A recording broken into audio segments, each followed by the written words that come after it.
हरे कृष्णा। भगवत गीता की इस वीडियो में हम शुरू करेंगे 5वें अध्याय का 8वां और 9वां श्लोक।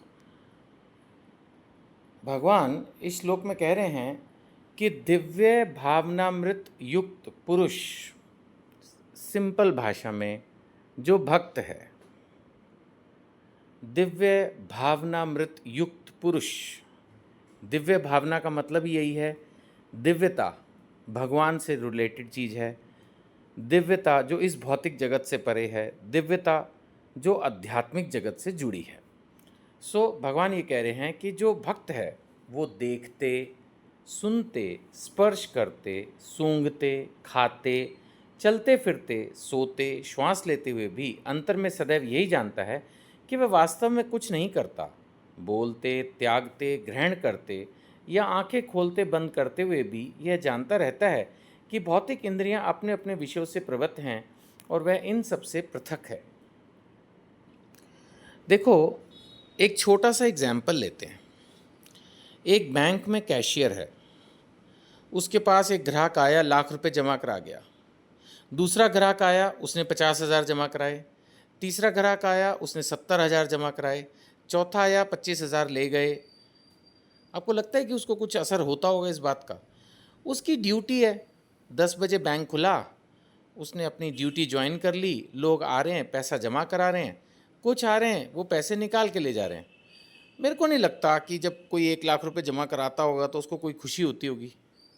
मेरे को नहीं लगता कि कोई अगर पैसे निकालने चला जाता होगा तो उसको गम हो जाता होगा, ओहो 25,000 चले गए।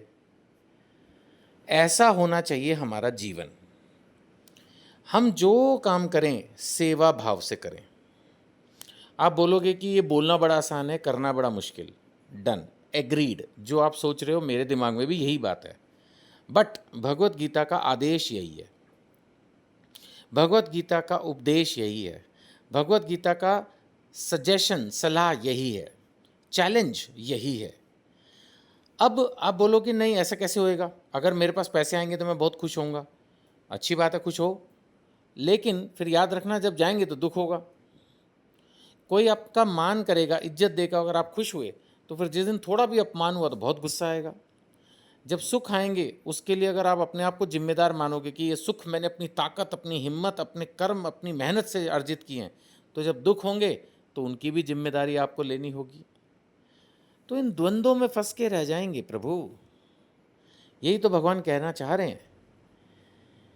बार बार वही बात तो घूम के आ रही है, अनेक रूप में घूम के आ रही है कि हमें अपने आप को ये समझना है कि हम एक सेवक हैं।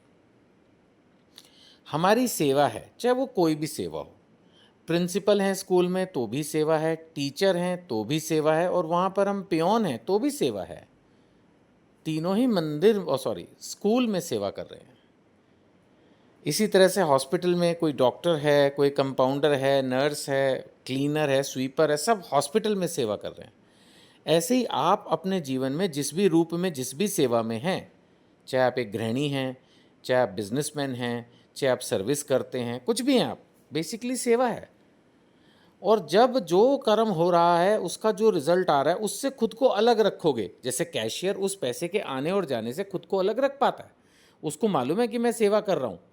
अगर इसी तरह से एज ए बिजनेसमैन भी आप अगर ये भाव अपने अंदर प्रकट कर लें, डेवलप कर लें, अभ्यास अभ्यास, अगर इस अभ्यास में आप सफल हुए तो जीवन समभाव की तरफ जाएगा।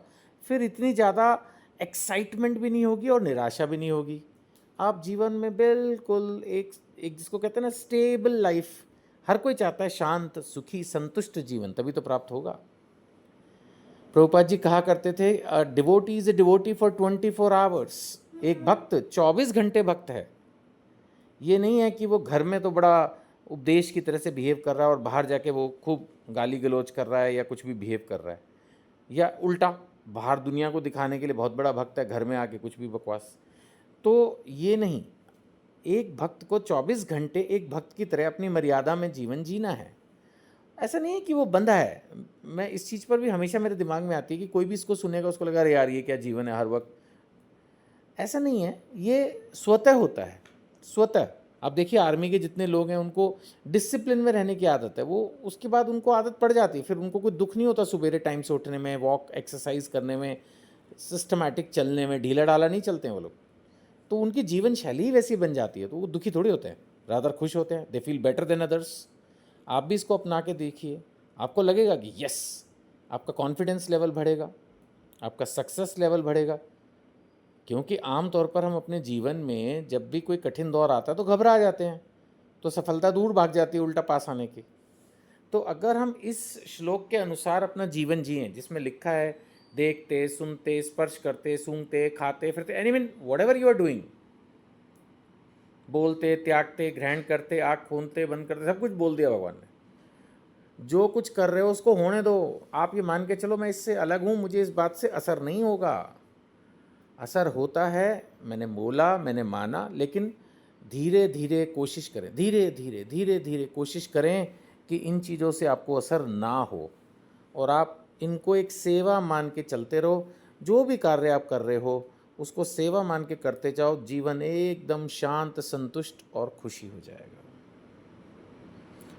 कैसा आपको इस बारे में अनुभव हुआ, आप चाहें तो कमेंट करके मेरे को बता सकते हैं। बहुत सारे लोग व्हाट्सएप ग्रुप से जुड़े हुए हैं, आप भी अगर व्हाट्सएप ग्रुप से जुड़ना चाहते हो तो अपना नंबर हमें अपने नाम के साथ व्हाट्सएप कीजिए, नंबर वीडियो पर उपलब्ध है। किसी प्रकार की सेवा या प्रचार में जुड़ना चाहते हैं तो भी हमें संपर्क कीजिए। आपका स्वागत है। हरे कृष्ण।